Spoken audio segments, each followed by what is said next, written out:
Hello everyone. You might be wondering where the thrilling conclusion to our Papers, Please Let's Play has gone, but the truth is that it's gone. Sadly, the video for it was corrupted due to a wacky confluence of easily solvable technical difficulties. So what you're seeing right now is me replaying the last few days of the run, and I'm just going for the same ending that we went for the first time. I'd of course invite you to play the game for yourself and see what ending you end up with. In the meantime, here's myself and Matty having a post-game ramble reviewing what we'd liked about the game, so over to you, me from the past. So that was Papers, Please. Yes. Well done, everyone. I would highly recommend the game. Yes. Honestly, when we were playing it, obviously we trailed off to the end, but that's mostly because we were hoping to make a single video.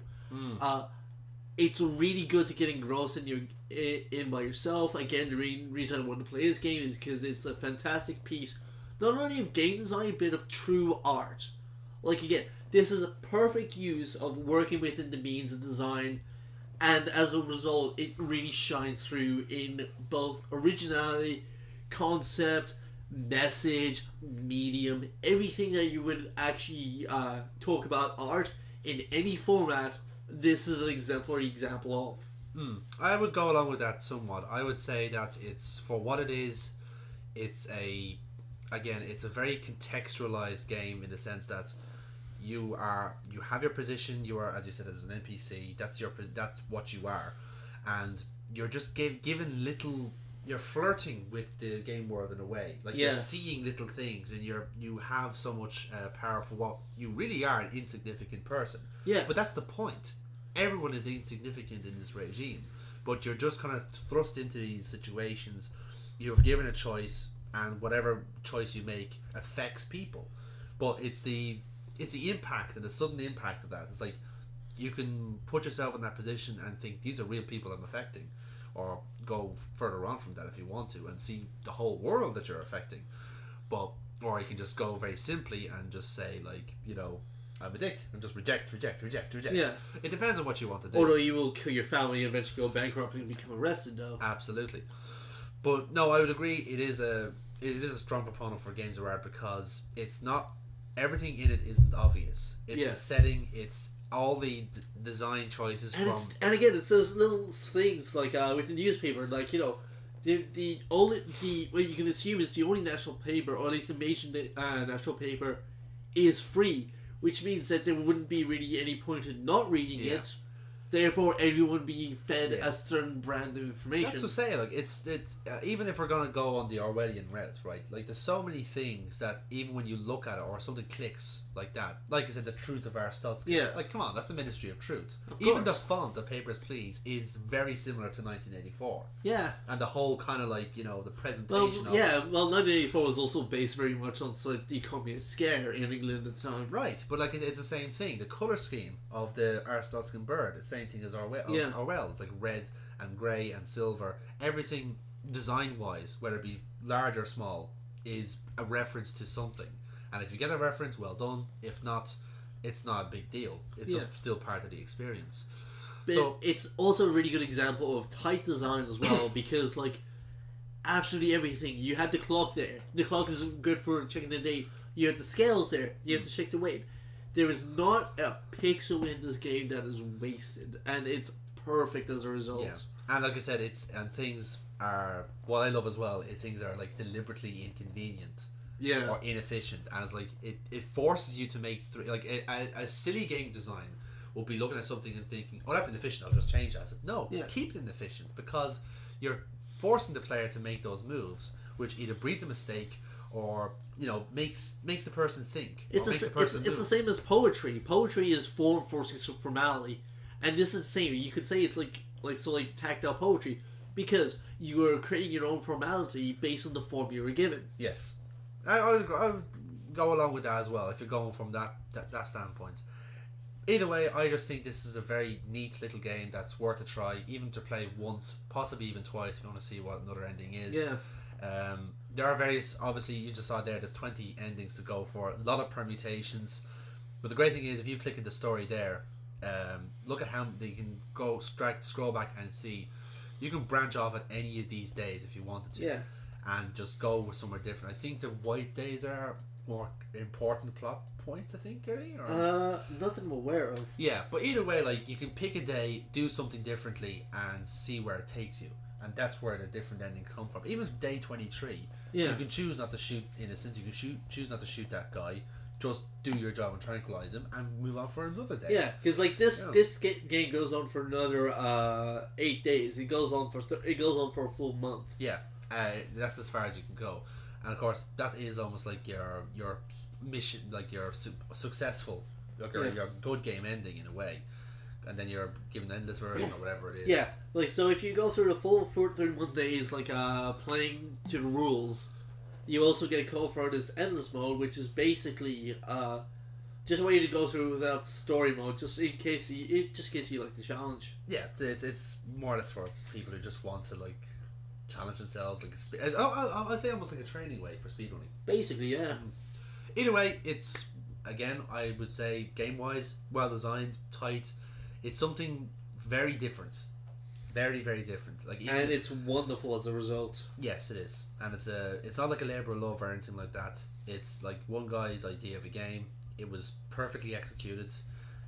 Anything like inefficiently, it's hard to come up with criticisms for it because, as we said, the criticisms for it are inherent. Yeah, or at least somewhat intentional. Yeah. The only like the heavy criticism of it is just like the actual premise of it. Like, how the hell could you make a game that's about inspecting paperwork?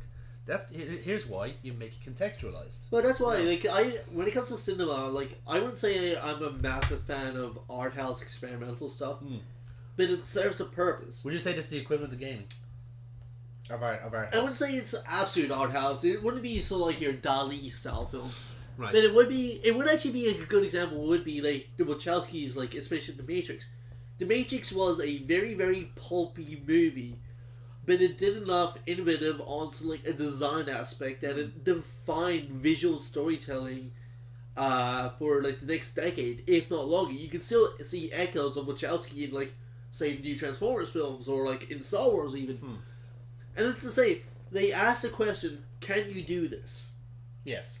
And they did, and they defined an entire set of special effects. Makes you wonder how many games can take something like this and more or less do something in essence, make it as left field as that. Like it wouldn't even have to be like as paperwork based. Like, you know, you can sort of see this concept of cog in the machine, and push that forward. Well, like I say, it's what you said, like the second person perspective, second person storytelling.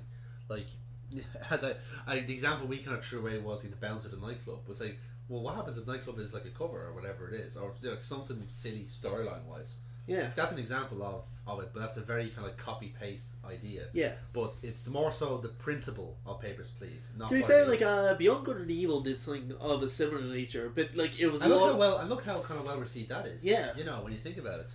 The only difference is Beyond Good and Evil, like the story hinges around your actions. Again, like Papers, Please. Well, the various endings give you a sort of different flavor. You sort of see like very little in the way of a shift, or at least a shift that the story still happens. It's just what happens to you within that story. Exactly. So it's not that.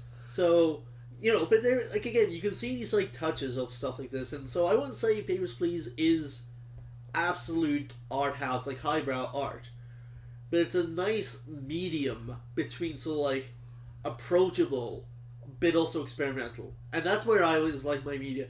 Stuff that does cool new shit, but everyone will want to see. Yeah. And so they can actually appreciate how cool it is. Once again, I would simply describe Papers, Please as different. Like, it's something that is not what you'd expect as a game, and it's done a great job as a result. Like, it's something you don't think of naturally. Yeah. As something you play. It's like, oh, I don't want to top up fucking documents, I can do that at work, or something like that. Yeah. But it's everything else about it. It's like you look past the initial premise and you look at what else is happening around you, what else is happening with the characters around you. Yeah. Even though there's some people that are just insignificant, and there's some people that just are suddenly boom, they're right there. Like actually speaks to a really good movie that was released last year. I cannot remember the name of it, but basically it's about like a guy working in Nazi Germany, and he works in one of the concentration camps. He is in a hospital. And the whole premise of the film, this is not one of those like art house style films. It's like it's all shot from effectively dirty shoulder. It's really tight on his back for the entire movie. And so, like, you know, it's all focusing. Like, the narrative focuses on his story. He's trying to reconnect with his son or find his son. But outside, like, so like, right outside his frame, where the image starts to blur, you see all these atrocities of Nazi Germany happening. Yeah. And like, you're aware of it, but you can't see it.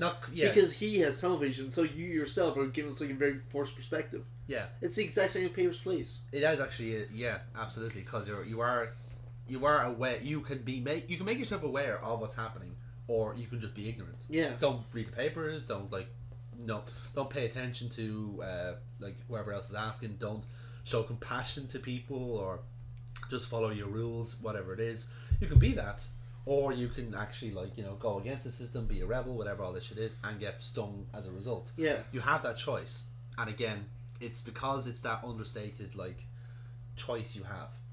You know, it's as I said, the story doesn't change. It's just what happens to you is different, and that's the beauty of the game. Yeah. It's like, no matter what will happen, no matter what you do,